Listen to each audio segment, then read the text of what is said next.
Stuart, can you talk about what it means to live without generating karma? To live without what? Generating karma that you have to work out. Generating karma. I can't talk about something you can't do, so I don't know what to say. I mean, every act, everything you do generates some kind of karma. Good karma or not good karma, you know. So you can't live in this world without generating karma. So it's to learn how to instantly release. Excuse me, what's the question? You're answering your own question, Shiko. What is your question?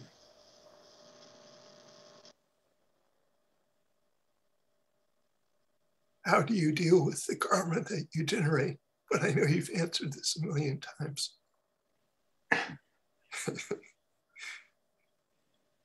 Well, here's 1,000,001.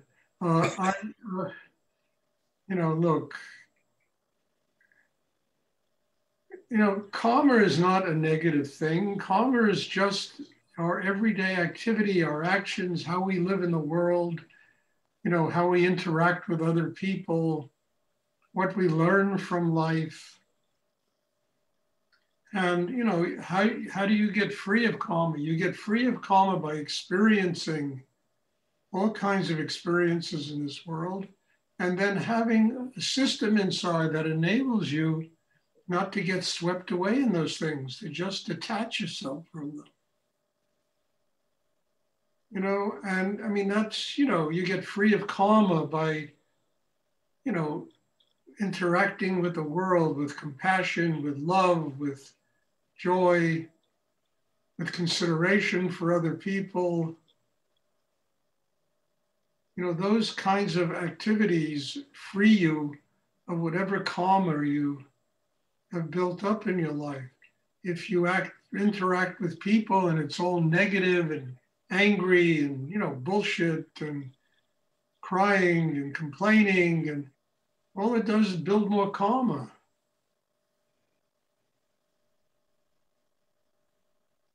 Because if you truly have developed an inner life, then your interactions with the world reflect your connection with higher energy in the universe.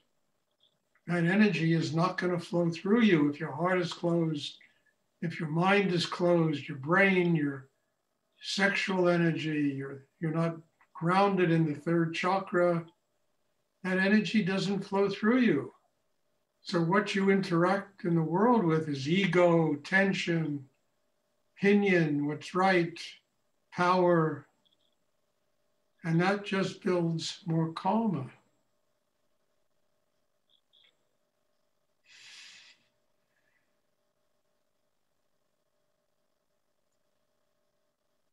And then you got to reincarnate to work out all the karma you developed in this lifetime.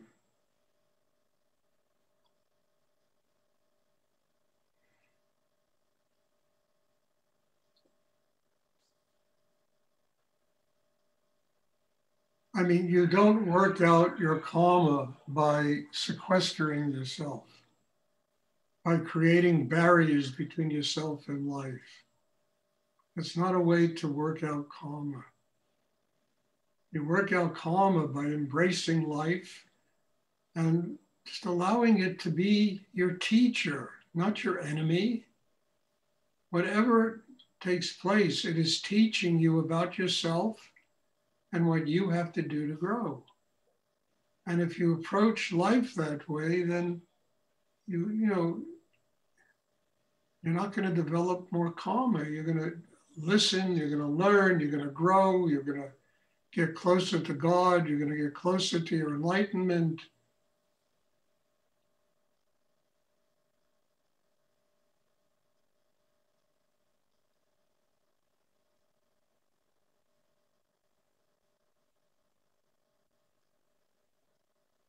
That's a kind of nice way to live. Instead of bitching and complaining about everything and, angry and taking out your insecurity on other people. being right all the time. I mean, that's a terrible way to live, you know? Just create walls around yourself. Does anyone else have a question they would like to ask? Thank you. That was great. Stuart, I was going to ask you to talk about enlightenment, and then you even mentioned it. Could you speak a little bit directly about enlightenment? You know, the answer is very simple. I've said it 1,000 times. Happy people are enlightened people. People that live every day with their hearts open, full of love, full of compassion. I mean, they really have attained the highest state of what it means to be a human being on this planet. They really have learned what we are born here to learn.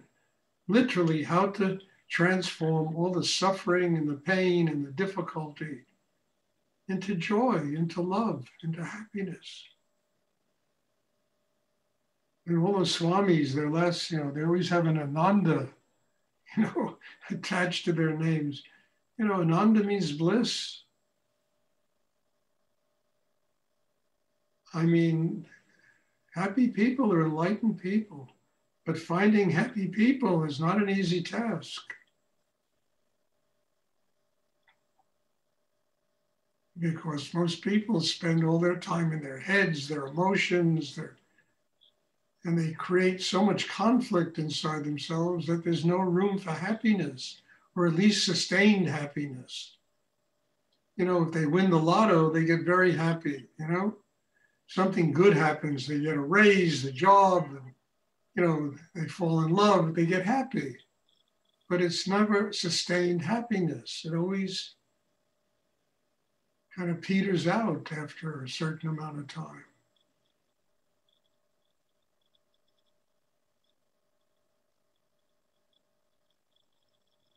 So what I'm talking about is sustaining happiness.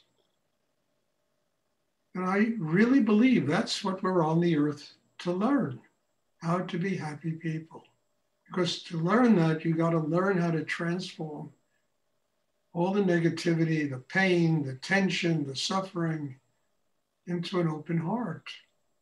And you do that, you become a child of God living here.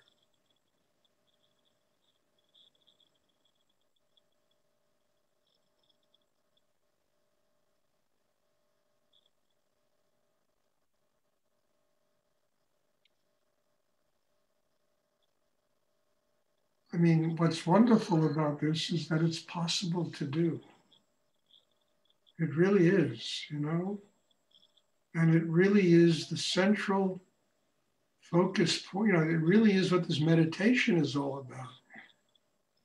You know, we don't get grounded in the third chakra or second, whatever people call it, you know, below the Bahara, you know, in order to just build foundation. We get grounded there so that we have the inner capacity to keep our hearts open, to keep our minds quiet. That's the reason for that. Not just to build, you know, a parking lot, you know. You know, it has a purpose. The purpose is to live with an open heart, to have the strength to live and sustain joy and love, kindness, compassion, caring for oneself and other people.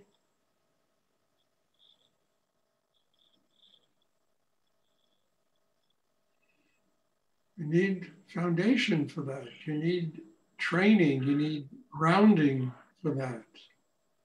But just getting your mind below the navel is not the end product. The end product is a quiet mind, an open heart, throat open, sexual energy being channeled to activate Kundalini.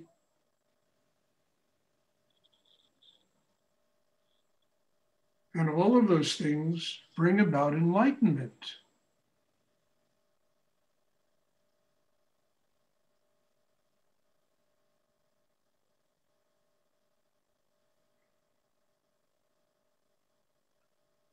Does anyone else have a question? Thank you. You're welcome.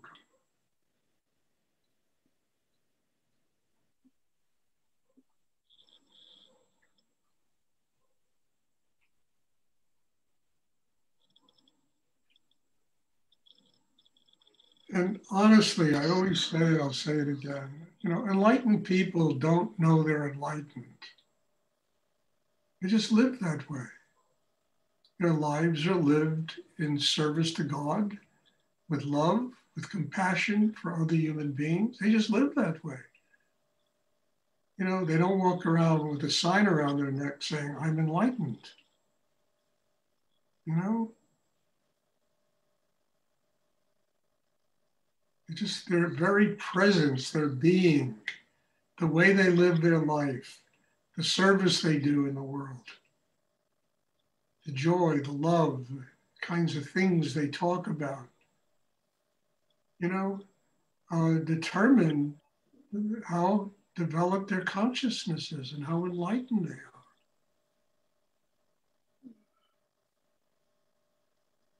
And you don't even know you're enlightened, which is really good, you know? You're going to walk around broadcasting how evolved you are. I mean, I knew somebody once who told me they belonged to some organization of supposedly enlightened people. And it just seemed scary to me, you know, that they pick and choose who's enlightened and who's not, you know. It just seemed like something very dangerous.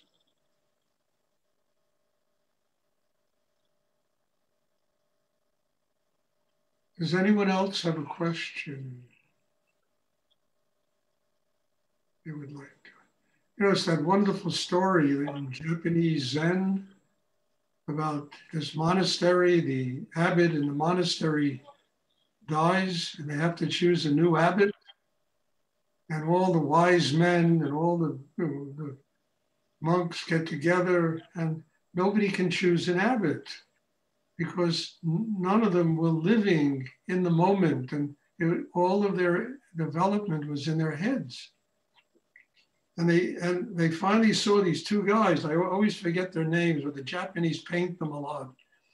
And their job was to kind of mop the floors, and you always see them with this bliss on their face, totally living in the moment, you know. And they became the abbots for the monastery. They didn't know they were enlightened. They just were totally immersed in life and, you know, full of joy and love and, you know. They became the abbots, these two guys, and they're very famous. You see them painted all the time in Japanese art. I forgot their names. I used to have paintings of them. They just, you know,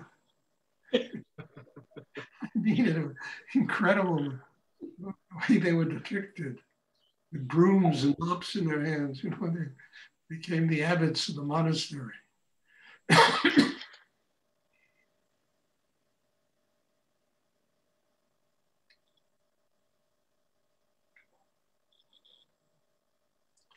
I mean, you know, it's that Japanese saying, that wonderful Zen saying, before enlightenment, carrying water and plowing the fields.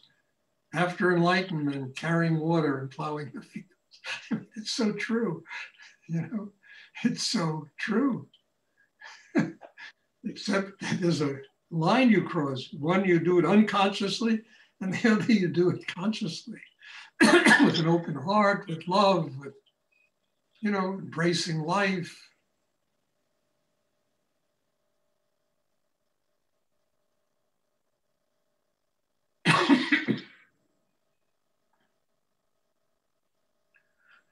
Does anyone else have a question they would like? I used to love those Japanese Zen sayings. I once had a painting of a staff. It was really a great painting, done by a famous Japanese Zen monk. And there was scripture on both of the staff, both sides of the staff. Those that are on the path get hit with this staff, and those that are not on the path get hit with this staff. You know, I mean, I thought it was just a scream. because it's true, you know? Whatever your position in life is, there's always something that's going to test you. Do you do it with joy and love and openness and use it to get closer to your enlightenment? Or you just do it like a schmuck and you suffer like a schmuck?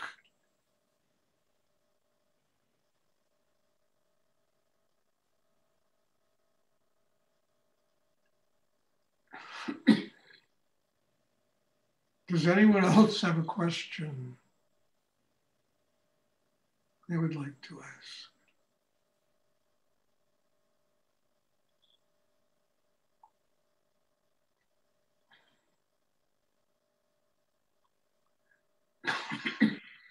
Okay, as I announced earlier, there'll be no class tomorrow. I have to have treatment, which I'm getting about every 2 months now, And there will be a class on Wednesday. And in all sincerity, God bless you all and thank you for being here, for participating in this, for using this meditation to grow in your life. Because, the truth is, your presence here is really helping me to grow, and I'm just very grateful for that. And I just can't tell you the depth it takes me to just share all the things I've learned in my life with all of you. So bless you all and thank you. And there'll be a class on Wednesday, and everybody have a good evening. Thank you. Thank you. Thank you very much, Stuart. Thank you, Stuart. Good night. Thank you, Stuart. Bye. Thank you. You're welcome. Good night.